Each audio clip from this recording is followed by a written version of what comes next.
धारिणी कमला कमल दल विहारिणी वाणी विद्या दाहिनी नमामि त्वाम। मतलब जब भारत माता का भी वर्णन हुआ तो तुम्ही दुर्गा दशप्रहरण धारिणी, वो दशभुजा देवी का अवतार बनाया।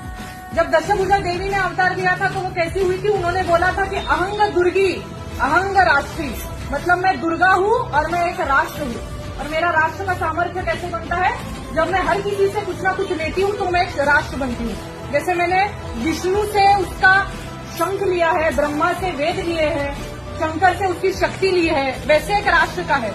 जब हम भारत माता को कुछ देते हैं तो वो एक राष्ट्र बनती है। इसलिए कि हमको अभी ये समझना पड़ेगा कि जहाँ धार्मिक एकत्रीकरण होता है वहाँ राष्ट्रीय जागरण करना भी उतना ही आवश्यक है। आप सबने एक भजन सुना होगा, वैसी परिस्थिति हमारे देश की है। समय कम है, लंबी है मंजिल, तुम्हें तेज कदम चलना होगा। हे परम तपस्या के पति, तुम्हें नूतन पथ रचना होगा।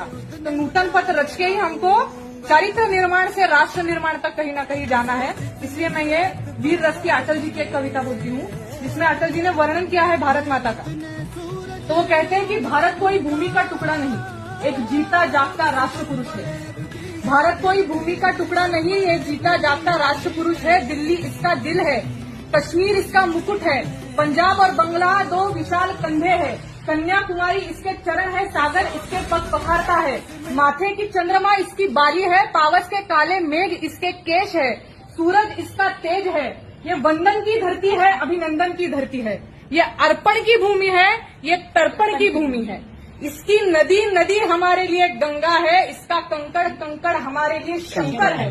हम जिएंगे तो इस भारत के लिए और मरेंगे तो इस भारत के लिए, और मरने के बाद भी गंगा जल में बहती हुई हमारी अस्थियों को कोई कान लगाकर सुनेगा तो एक ही आवाज आएगी, भारत माता की जय।